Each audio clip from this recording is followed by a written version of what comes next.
नमस्कार, मी पंजाब डक. आज आहे 19 जुलै 2026. मी मालेगाव नाशिककडे जातोय. या ठिकाणाहून अंदाज देणार आहे. राज्यातल्या सर्व शेतकऱ्यांना सांगू इच्छितो की आजपासून राज्यातला म्हणजे 19 जुलैपासून राज्यातला पाऊस चांगला वाढत जाणार आहे. हे पाऊस चांगला 30 तारखेपर्यंत 30 जुलैपर्यंत दररोज वेगवेगळ्या भागात पडत राहणार आहे, म्हणून हा अंदाज सर्व शेतकऱ्यांनी लक्षात घ्यायचा. सांगायचं झालं तर राज्यात काही भागामध्ये जास्त पाऊस पडणार आहे. तर तुम्हाला सांगू इच्छितो 19 जुलै ते 26 जुलैच्या दरम्यान नागपूर, भंडारा, गोंदिया, अमरावती या पट्ट्यामध्ये काय होणार, एक लो प्रेशर चक्रीवादळ जात असल्यामुळं त्या 4 जिल्ह्यामध्ये खूप मुसळधार ते अतिमुसळधार हेवी टू हेवी रेन होणार आहे. चांगला 300 ते 400 मिलीमीटर तिकडं पाऊस पडू शकतो, म्हणून हा अंदाज नागपूर, भंडारा, गोंदिया, अमरावती त्या त्या शेतकऱ्यांनी लक्ष द्यायचा. त्याच्यानंतर परत राज्यामध्ये आणखीन एका ठिकाणी पाऊस पडणार आहे. म्हणजे 19 जुलै ते 26 जुलैच्या दरम्यान महाबळेश्वरकडं जवळपास हेवी टू हेवी म्हणजे खूप मोठा पाऊस होणार आहे. 400 ते 500 मिलीमीटर पाऊस त्या ठिकाणी होऊ शकतो. तर त्या ठिकाणी पाऊस झाल्याच्या नंतर कोयना जे धरण आहे ते आता भरू शकतंय, म्हणून हे अंदाज लक्षात घ्यायचा. कारण की महाबळेश्वरवर पाऊस पडणार आहे, त्याच्यामुळे त्याचं पाणी कोयनाकडे जाते, म्हणून ते कोयना धरण भरू शकतंय, म्हणून हे देखील अंदाज लक्षात घ्यायचा. त्याच्यानंतर राज्यातलं परिस्थिती बघितलं तर मराठवाड्यामध्ये परभणी जिल्हा झालं, लातूर जिल्हा झालं, बीड जिल्हा झालं, धाराशिव जिल्हा झालं, जालना जिल्हा, संभाजीनगर या इथं काल देखील आज देखील पाऊस पडला. आणि आणखीन जवळपास 30 तारखेपर्यंत असा दररोज वेगवेगळ्या भागात काही काही ठिकाणी जोराचा पाऊस पडणार, कुठं रिमझिम पडणार, कुठं पेंडॉलचा पडणार, म्हणून मराठवाड्यातल्या शेतकऱ्यांना अंदाज लक्षात यायचा.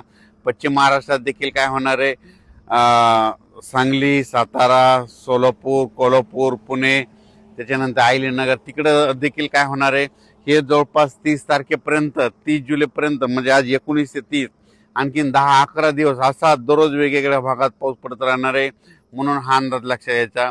त्याच्यानंतर इकडं उत्तर महाराष्ट्राकडं नंदुरबार जिल्हा झालं, धुळे जिल्हा झालं, नाशिक जिल्हा झालं, त्याच्यानंतर अहिल्यानगर, इकडं संभाजीनगर ह्या पट्ट्यामध्ये देखील काय होणार आहे की तिकडे देखील असा म्हणजे 19 तारखेपासून ते 30 जुलैपर्यंत असा दररोज वेगवेगळ्या भागात विखुरलेल्या स्वरूपाचा पाऊस पडणार आहे, म्हणून हा अंदाज लक्षात यायचा.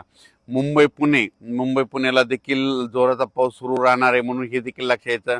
पण कोकणपट्टी आणि घाटमाता परिसर मात्र 19 तारखेपासून ते 27 तारखेपर्यंत खूप जोराचा पाऊस पडणार आहे घाटमाता आणि कोकणपट्टीकडे, म्हणून ही अंदाज त्या शेतकऱ्यांना लक्षात यायचा.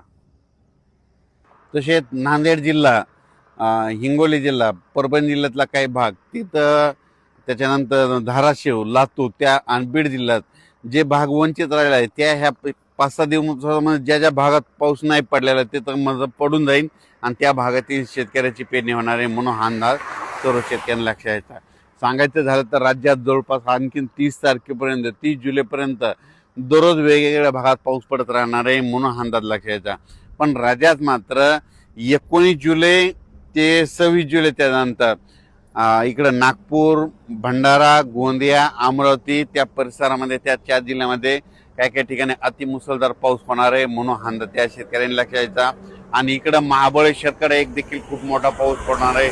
त्याच्यानंतर कोकणपट्टी घाटमाळाचा देखील पाऊस चांगला पडणार आहे, म्हणून त्या शेतकऱ्यांनी देखील अंदाज लक्षात यायचा. तसेच जळगाव, धुळे, नंदुरबार आणि नाशिक तिकडे देखील आज 19 तारखेपासून 26 तारखेच्या दरम्यान दररोज वेगवेगळ्या भागात पाऊस पडणार आहे आणि त्या शेतकऱ्यांच्या पिकाला जीवदान ठरणार आहे, म्हणून हा अंदाज सर्व शेतकऱ्यांना लक्षात यायचा. आणि त्याच्यानंतर अहिल्यानगर जिल्ह्यामध्ये आज 19 तारखेपासून ते 26 तारखेच्या दरम्यान दररोजच पाऊस वाढत जाणार आहे, सगळीकडं पडत जाणार आहे आणि सगळ्या अहिल्यानगर जिल्ह्यातील सर्व तालुक्यामध्ये पडणार आहे, म्हणून त्यांनी देखील हा अंदाज लक्षात यायचा. त्याच्यानंतर पुणे जिल्हा, बारामती, दौंड, श्रीगोंदा त्या परिसरात देखील आजपासून पावसाचा जोर वाढत जाणार आहे आणि त्या भागात चांगला जीवदान ठरणारा पाऊस पडणार आहे, म्हणून हे लक्षात यायचं. त्याच्यानंतर आतापर्यंत काही काही भागात अद्यापही पाऊस पडलेला नाही, तर त्या भागात ह्या 19 ते 30 जुलैच्या दरम्यान पडून जाईन आणि त्यांच्या देखील पेरण्या होतील. त्याच्यानंतर कर्नाटककडे देखील पाऊस पडणार आहे, तेलंगणाकडे देखील पडणार आहे आणि सगळ्यात महत्त्वाचं इकडं मध्य प्रदेश, इकडं बैतूल, खांडवा, इंदोर त्या परिसरात जास्त पाऊस पडत असल्यामुळे काय होणार आहे, म्हणजे मध्य प्रदेशच्या लगतचे जिल्हे, मग कोणता जिल्हा, अमरावती जिल्हा, अकोला जिल्हा, इकडं अचलपूर, त्याच्यानंतर जळगाव जामोद, रावेर, त्याच्यानंतर इकडं धुळे, नंदुरबार, ह्या परिसरामध्ये काय होणार आहे 1926 दरम्यान चांगला तिकडे देखील पाऊस पडणार आहे, त्या सीमा लगत चांगला पाऊस पडणार आहे म्हणून हा अंदाज त्यांनी लक्ष द्यायचा. अचानक वातावरण बदल झाला तर परत एक मेसेज दिला जाईल. धन्यवाद. आ आ आई येस ब ब बदक क क कणीदार, ख ख खमंग ग ग गोकुळ तू हा अगदी घरच्यासारखं. कणीदार, खमंग म्हणजेच गोकुळ तूप.